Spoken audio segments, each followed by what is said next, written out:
Today on Fednobabble, we're going to review the new TSP website. Let's go. This is Fednobabble, where Kevin and Cassie make federal retirement benefits understandable for humans like you. These two don't hold back as they answer questions from the Fed Pilot workshops and webinars, or from questions submitted by you at fednobabble.com. All right, Cassie. Hi. Hey, I just got to say, so this is episode number 57, if I did it correctly, if I had good English. And we have never had so many comments on our videos as we have about the TSP episodes we've done. The one where we failed and the one where we actually did it right and brought it back. Yeah. We've definitely gotten a lot of feedback, which is great. I'm so happy that you guys are watching them. Keep the comments coming. But I want to read some of these comments because these people are cracking me up. One person says, the new TSP website sucks. And that was it. I mean, just another person said, what a nightmare. I spent 2 hours waiting on the phone with TSP. No help. Website accepted my name, last four, date of birth on first page. Website would not accept the foreign phone number because she's an expat in Central America for the text code. So those of you expats in another country, I'm sorry, you may not be able to get in. And if I don't access my new account by June 14th, which was a bit ago, I cannot verify being a U.S. citizen. My monthly withdrawals will be taxed at 30% instead of the current 20%. That's going to cause some issues. And one of my favorites, this person puts up security question. What is the name of your first pet? Answer, tiger. System response, your answer must be 8 characters long. And her new answer, tiger, you boobs. Oh gosh. Oh. And these are great. These are cracking me up, and they're just so bad. But I don't have a TSP. I haven't been in the TSP. I just hear from all these people, not only from the videos, but also from when I'm doing my workshops, about how bad it is. Is it really that bad, or are we just hearing from the people who are just saying, no, this is bad, and it actually is okay for most people? Yeah, so I've actually gotten a ton of feedback, not just from employees, but from advisors as well, on different issues that they're experiencing, right? And I went in there and I played around because, as you guys know, my husband was a former DOD employee, and so we do have a TSP still. And so I went in there. That's obviously how we, used, or what we used in the videos prior to, the fail and then the success videos on setting up a new login and everything else. So now that we've created the login, and it's been a few weeks now that TSP has been up and running, it's very interesting to hear kind of what's been going on. And I've been noticing some of the things that they're doing. And let's just be clear, this is a complete TSP reboot of the system. Essentially, they've pretty much thrown away the old system and are implementing a completely new system, right? And this is going to be great, I think, when it's all finished. Okay, so the question then is, why didn't they wait until they're finished? At least have something workable before they rolled it out. I think because of the time that they already were down, and they were going to get so much pushback from, all of the TSP participants, if they were going to be down any longer. Okay. I probably would have waited an extra week or two just to make sure that things are good to go, but they wanted people to have access and to get things logged in and to start, get the ball rolling. I mean, I'm guessing, but from the logic behind it would simply be that they would want people to get the process started. They were already going to have, this expected delay and so many people, because TSP is one of the largest employer sponsored programs, right? So they were already going to have the backup and everything else. So they might as well just get it going and push through it. I mean, let's be honest. However, there are multiple people experiencing, 2+ hours hold time for TSP. I would highly recommend, if you are going to contact the TSP, try and do it first thing in the morning. Right? I believe their hours are 7 a.m. Eastern, and I can confirm that on the TSP website when we get in there. We'll review the contact information and find out exactly when they're open. But 7 a.m. Eastern. That's 4 a.m. for us Westerners. I know. Hello. But hey, depending on where you work at, I mean, that's like normal wake up time. Yeah, it could be. Okay, so there have been so many things where people said, I can't do this, I can do this, I see this, but I don't see this, but I see it, but I can't edit it, or I can't. What's really happening? Yeah, so I think they've worked out some of those bugs. I know at the beginning they had a lot more that they were having issues with, and now it seems like some of those issues have been resolved. Okay. So there's definitely some more ease of use of the system. I do like the layout. I just think that people are so used to the TSP being a certain way that now they're having to change that. Right. Yep. It's just a new feel. I believe it's more user friendly, but figuring out all the functionalities with it and everything else is a different story. People are going to have to refamiliarize themselves with the website and where to find the things that they're used to being able to see that may not be as simple. So that's what we're going to walk through today is using the new system. What does it look like? Where can they find certain features that may have been a little bit more accessible than on the new website? And you guys got to think about this too. This is their first rollout. I'm sure as they get more feedback from participants that there will be, changes in the coming months and years even to make the site more, user friendly for those people. So I would highly recommend you, reaching out to TSP. If you think Federal News Network had a survey, a TSP survey that they were trying to get feedback from employees on, so that way they can get that over to the TSP. So any way that you guys can, contact them and complete some sort of survey or give them feedback on what you like, what you don't like, I think that's going to be the most beneficial for them to be able to make the changes that are going to work for everyone. Okay. So I'm just thinking about, if I were in the TSP, I'm not going to sit online or whatever for 2 hours or, continually give feedback of, oh, this is horrible. But at the same time, I totally understand new systems. There's new navigation. Where do I find things? And people may be frustrated with that. Completely get that. I've in past lives, I've led major software updates or actually just launching new software to the federal government. And it's not easy. Totally understand that. But there has to be some basic functionality. Can you do the basic things in the TSP now that you were able to before? Yeah. So, I mean, you can. It's just there are definitely some limitations on here. So it's kicking me out. I think I waited too long to start sharing. But so just a second, I'm going to log back in here. Okay. Oh, wait. Nope, it completely kicked me out. You were in there. I think that was 5 minutes and it kicked you out. Yeah. That's not uncommon though. That happened with the last system too.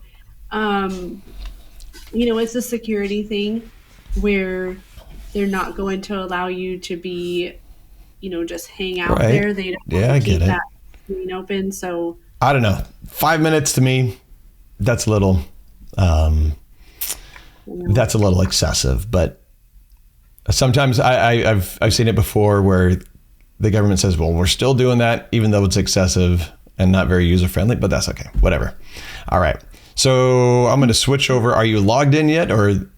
Yeah. It's pulling up right now. So just give me a second. Okay. It's loading. All right. That is Now- definitely one thing that they can improve on is their Loading load times. time for the new website. Yeah, I'm watching your screen on another screen over here, and it's still quite blank. Yes. For a long Okay, time. we got it up. So go Okay. and all right. So we can see here we got the welcome screen, and you can see just a basic overview of your account, rate of return year to date. Now, the year to date, from what I understand, is actually from the date that they roll over. So it would be like June 1st or May 26th or whatever. And so the year to date is not completely accurate right now, in my Right. understanding. Now we're going to look at that and take a look at an actual statement and look at that. So here's one thing that I don't think people realize is that you can drop down these little arrows. And I think it's really handy to just have the icons on here and instead of the list, because I think people were kind of getting lost in the words before to be able to have that functionality. So plan details, it just lines out there.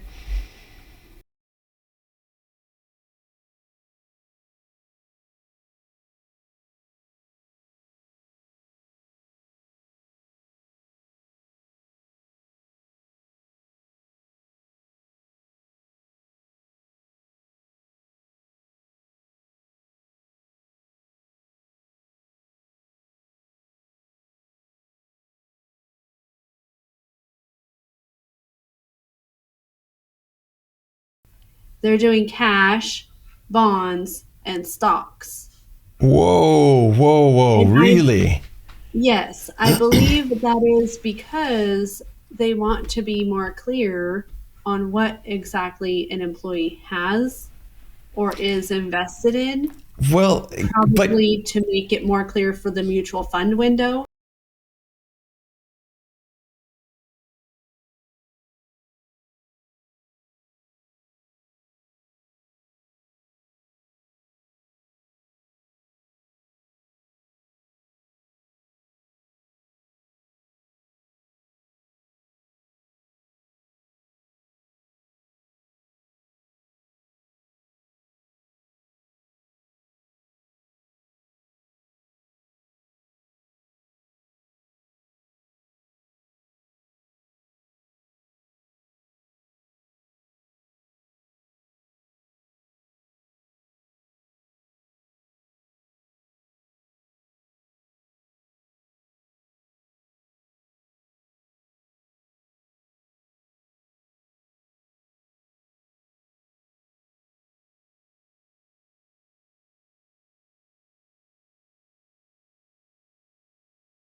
maybe contact information.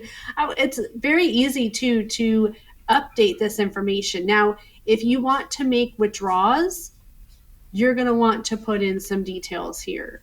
I went through to find out how the process looked compared to the old online wizard, because we were getting some questions from advisors about that process for rolling over, transferring, and withdrawing. And I had to put in my bank information and then wait 7 days for it to get in the system before I made a withdrawal. So if you're looking at making a withdrawal, I would highly recommend you going in and putting in your banking information. That way, whenever you need to, you don't have to wait another week if it's an emergent situation. Good idea. Beneficiaries. I was able to get this up. So when the system first rolled out, I clicked on beneficiaries and it came up blank, kind of like the contact us information. Yep. And you couldn't put anything in there. So this time, I was able to go in and make sure that I was listed as a beneficiary, and it's a very easy system to put in the information. Here's the thing that they've done differently that I've noticed when you are putting in a beneficiary for information. For one, it's very easy to do online. Was very pleased with the experience. For two, it still requires a witness, but it only required one witness to sign for that. And they're able to do it via electronic signature. All you need is your witness's email address. So be mindful of that when you're going through and naming a beneficiary. You will need the email address for your witness so they can just do it electronically and confirm and e-sign that they're a witness to that change. So they can do that whole beneficiary thing online real quick and easy. I like it. Okay. Mm-hmm. Yes. Oh, and then here's financial institutions. This is where you will put in your bank information.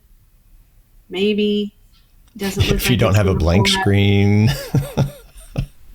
Yeah. Okay. We're going to go back.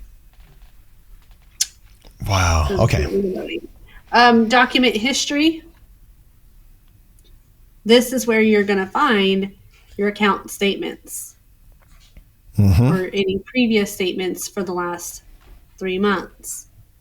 Gotcha. Okay, so, and again, you go on here though, and it sends you right to that secure mailbox where you can see whatever statement you may have requested before.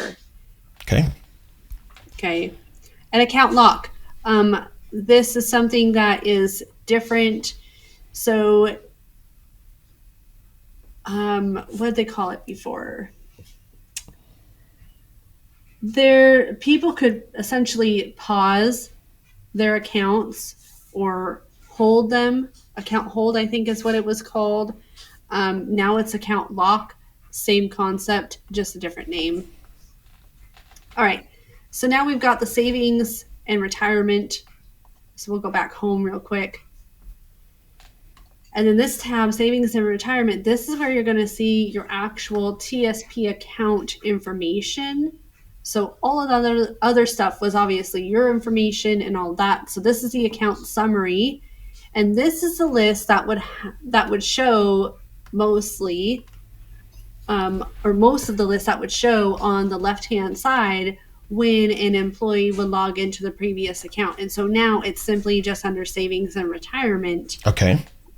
That's easy enough. And then they can go under there. So that shows you it, but it's really basic, right? You've got your year-to-date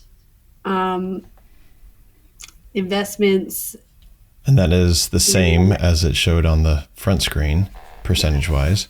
Okay. So you have to actually go, you don't see everything. Like on the last TSP site, then you could have everything. It was very easier to navigate because you could just go to your balance history, your account activity contributions. Like it had that list all on the left-hand side. You could click it and it showed up on the right-hand side. Whereas now you've got to kind of go to this back and forth, and I'm not too keen on that because it just, for me, time-wise, is a little frustrating. Sure. So here you've got your, which fund you're actually in, which G fund is a cash fund. So okay, so that does show G fund. Doesn't say cash, it says G fund there. Yes. Okay. But that is the cash account, is the G fund. Oh boy. Okay. Yeah.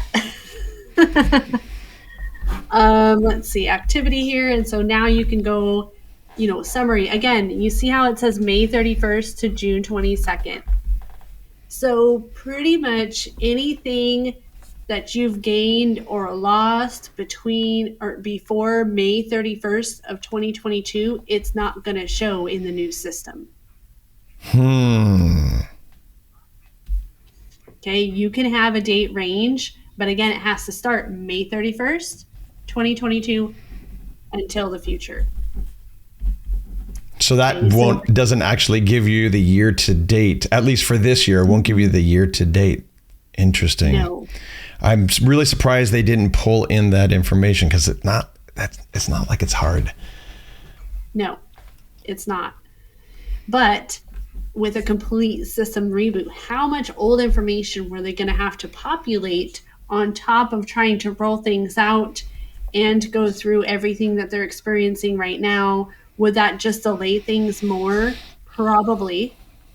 Now they have a document, and I'm not going to pull it up right now, but maybe we can attach it to this video because anybody who has a TSP should be able to access or get this PDF document, and it pretty much is just a list of all the changes. The difference in the account lock. It talks about what you're going to be able to find, what you're not going to be able to find, and kind of some definitions to be mindful of when you're navigating through the system. Okay. So anyways, that's good contributions, investments. Now, from what I've heard, people are having a little bit of issues when they're trying to transfer rollover information. Just be mindful to make sure that you are putting the company's information that it's going to, not your own. Because if you put your own information, it's just a headache and a half, because then you're having to deposit in your account and then roll it straight into something else. And it can really gummy up the process and put you in a position where you may be liable for taxes. Okay. You don't want to do that. So let's see. Change of investments. Okay. Withdrawals, rollouts. It's just going to give you what you're eligible for. An annuity purchase, partial distribution, total distribution. And so this looks completely different than what it did before, because before it gave you all of the options, financial hardship, age-based, all of these different things. But now it's just telling you what you're eligible for. So I think that's kind of nice because it prevents the user error, right? Okay. All right. But the online tool, like I said, I've went through it partially just to see how it was, and it looks very user-friendly. So I'm still curious, what are they calling? So the G fund, they're calling cash. Bonds, the F fund, they're calling bonds. What are they calling the CS and I? Because they're all different stocks. They're all different stocks, though. I know. Different classes of stocks. Oh. Okay, so we just clicked on, I'm going to go back here and highlight this to give you podcast listeners a heads up on what we're navigating through here. So, under the savings and retirement, at the top of the screen, we clicked on Rollover In, and it came up blank. So I'm not really sure what that is all about, but okay, more to come on that, I suppose. Loans. Another thing that has changed with loans is that, from what I'm reading on the TSP booklet 4 that they've rolled out, and we'll look at that or show you guys where you can find that here in a moment. Essentially, it sounds like they're going to give people, instead of the 90-day window, it may be, you may be able to pay off your loan even after separation up until the date that it was going to be due when you were employed. Yeah. So say you take out a loan and it's a 5-year loan, right? But you're going to retire at the end of the year. So right now it's June, you retire in December, you would still have that 4.5 years to pay off the loan. But if you were ever in default of that loan, it automatically goes into foreclosure, is what they're calling it. And once in foreclosure, you have to pay it off, or it's going to count as once it's in foreclosure, then it will count as a taxable distribution. Sure. Like it did before if you didn't pay it back in 90 days. Yeah. So I would just, recommend that you just pay off the loan as quickly as possible so you're not indebted to the government, number one. Yep. And number two, not have to worry about any unforeseen tax consequences there. So, okay, we're not going to go into that. Let's go out here and we'll go back home and we'll look at the forms real quick and publications. Now, one thing that has changed with these is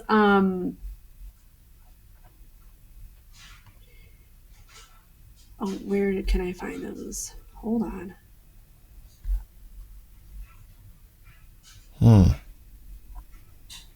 Hold up. I thought I had it here. At least it's loading. That's a good thing. I know. I can see my account information, account statements, account activity. Well,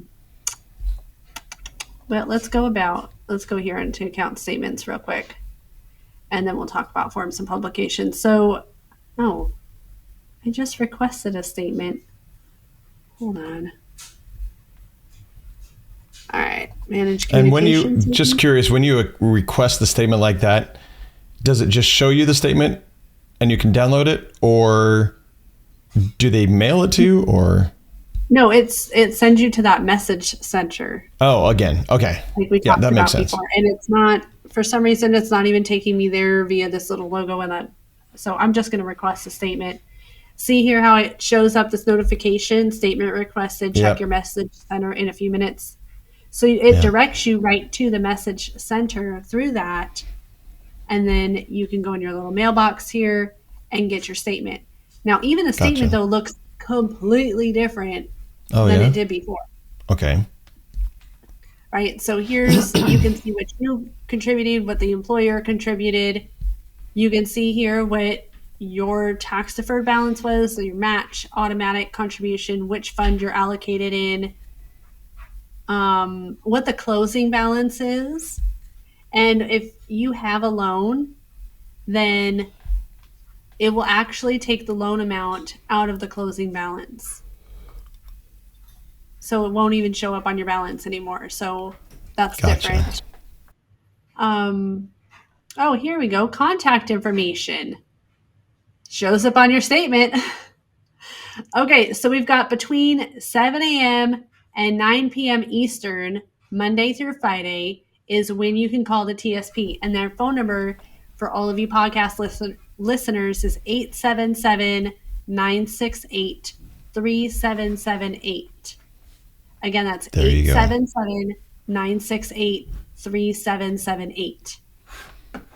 Here, that's give me that. If you're in the United States. For those outside of the United States, make sure you're calling 404-233-4410.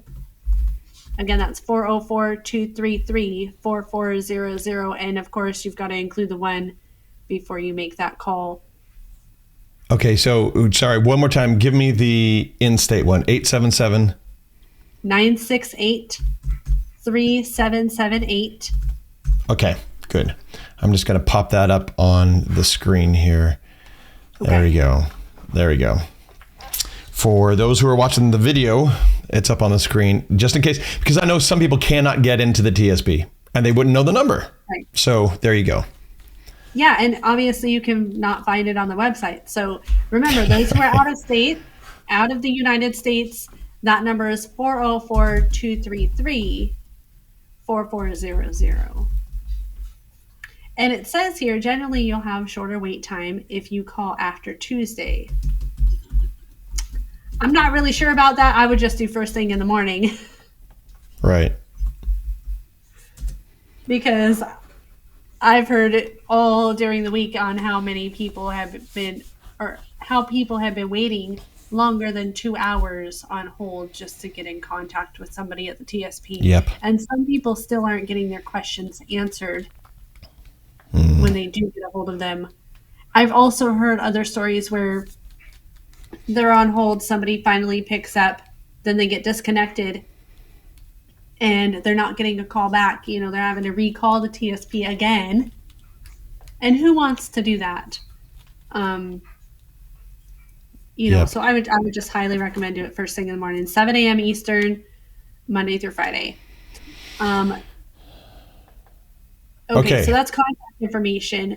And so when somebody else has, you know, FC, S, and I, it will show up on this asset class in the detail by fund in the TSP statement, and it will give that closing balance for each fund. It won't, so it actually has, you know, the name of the fund.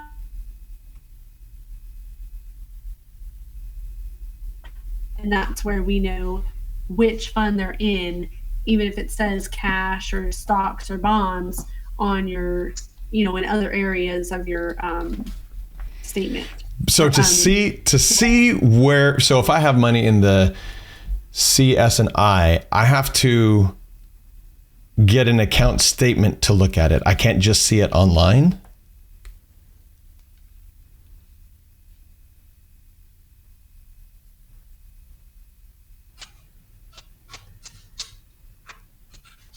Investments.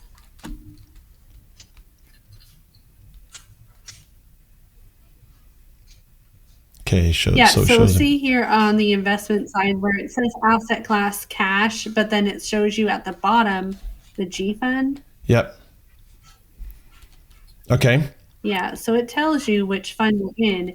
It's just confusing. Yeah. Okay.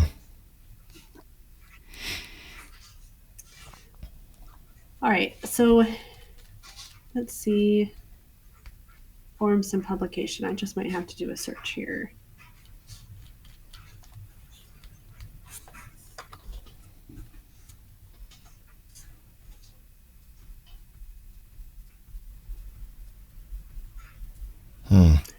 More white screen.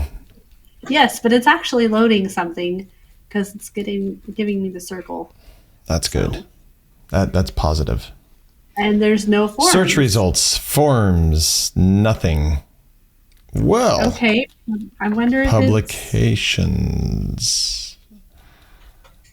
And searching publications, and there's nothing. What? This is so crazy. All right, I'm going to log out because I know it's on the regular screen, you know, the just regular TSP.gov site. It's so crazy that you can't even navigate that through or from your personal login site. So to get to forms and publications, you have to go out of your account. And then you have to go to the TSP.gov site to hit those. Yep. Okay. All right. Acknowledge. Warning. I'm not trying to log in. Let's go. Fund performance, fund options, home.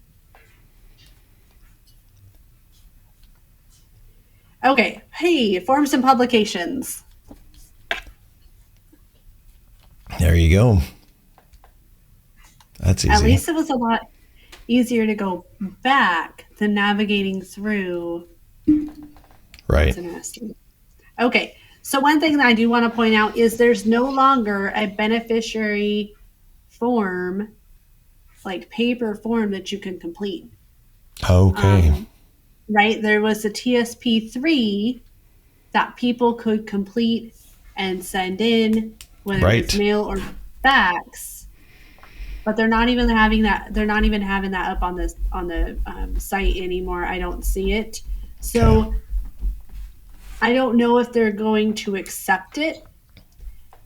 If you are, or if you do need to name a beneficiary, I would highly recommend log into your account if you can and go through the beneficiary online portal just for ease of access and your own sanity. How about for your own sanity, you don't even go to the tsp.gov site because No, you do need to. You need to come here if you got to get familiar with your. I agree. I agree. Okay, so that and here's one of the issues that I'm hearing from advisors who hear it from employees. Right, is that they're not being able to fax to the old fax number for TSP. Their faxes aren't going through to the new fax number for TSP. So if any of that has changed for anyone, please let us know when you're able to use the fax number, because I know some people who have filled out or completed, documents that they printed previous to the new rollout of the system, and they're trying to get those papers into the TSP. What is a workaround that I've been telling advisors to do, and this was based on some feedback from another advisor, is to overnight mail those documents to the TSP. Yes, you're going to have an extra cost there, but is it worth it to just get it into them? Probably. Good point. Okay. And then as far as the publications, they are revamping all of their publications. So any documents that you had before regarding TSP withdrawals, rollovers, taxes, loans, distribution, death benefits, anything like that, disregard it. They've come out with new documents, and I believe that they're going to be coming out with a whole bunch more, because just a week ago, there was maybe half the publications here. So they're cranking those out. Good. Excellent. They are. And so that is definitely one thing that I've noticed. People are asking questions and they want information. Well, they have to include all the mutual fund window rules as well now. So Right. they definitely want to make sure that you have that information. By the way, that's a question that I have also. Yeah. I didn't see the 5,000 mutual funds in there. Are they still not available? They're not still. Wow. As far as I know, Okay. that feature is still not quite up and running. I would say that's more than a feature. That is like. Now, I don't know know. if they're just making that available to people who have the funds available to be able to invest in that. My balance, obviously you guys can't see it for the purpose of this video because it's going to be grayed out, but You have enough in there. Oh, no, you don't. No, you don't. That's right. So there's the long and the short of that. So if you do have a balance where that feature is available, I'm curious if it's showing if they up. show it then, right? Yeah, because remember how we went to the withdrawal section and it only gave me what was available to me? And here's another thing. My husband separated from the government, so he wouldn't, I guess. He should still be able to use those. Doesn't matter Yeah. because, never mind. Because it's just based on the balance available. But yeah, we don't have that feature. So one thing I do want to point out is they do have this publication that I think everybody should go to. So go to tsp.gov, scroll all the way down under the go to tsp.gov, click on the button that's in the middle of the page called Forms and Publications, scroll all the way down, you're going to have to click see more resources under the more popular or most popular resources information, and it's the mutual fund fact sheet. It says TSP mutual fund fact sheet. Right now, it's about second to the last on the left-hand side. Now, this fact sheet is going to tell everybody what the fees are, what the mutual fund window is all about, what to consider as far as risks, trade fees, because not only does it tell you about the annual fees, but then it tells you and describes what they're for as well. What your eligibility is. So the minimum and maximum of what that looks like to be able to participate in the mutual fund window. And what other risks, aside from, say, your investment risk or whatever you want to call that, what other risk factors do you need to be looking at when you're participating in that mutual fund window? How does it work? Right. And then I love this little statement at the very end of this. It says, as with all complex investment decisions, you may want to consult a qualified financial advisor. You think? I don't know how simple they're trying to make this mutual fund window, but I believe it's a little complex. So I would strongly encourage you, reach out to us if you have any questions, if you want to know what does that look like, is it available for you, what do all of these options mean, what is going to be the best as far as all of these risk factors considered. That's what our financial professionals do. They not only take into consideration, though, your TSP and what that looks like, but they can look at the rest of your portfolio.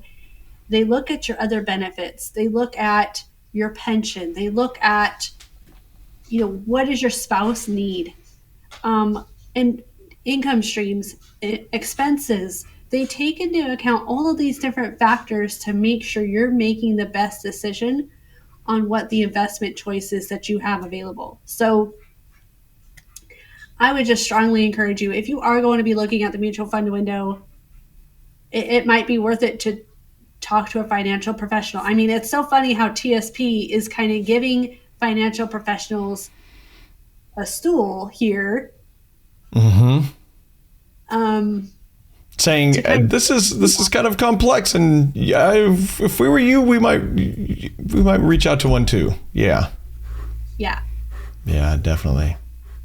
So I mean, that's what we have for the new site. I would love to hear feedback on, now that it's been a few weeks, what are your guys' challenges?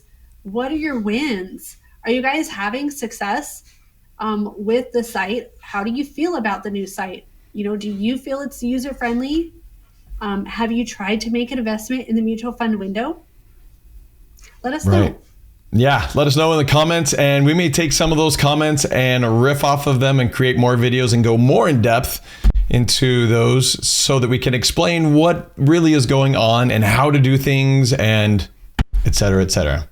But as always, if you need someone to help, go to Fednobabble.com and let us know, and we would be happy to get you in touch with one of our trusted advisors, and they can help walk you through these things. All no cost, no sales pitch, no obligation, nothing like that. Just seriously, education, because that's what we're all about, Cassie. Education. We want to make sure that you are educated so that you actually have what you need when you retire and can enjoy retirement instead of just tolerating retirement. All right, everyone. Thanks. Cool, right? Yeah, it is. Thanks for being with us on this journey of the TSP. Until next time, take care.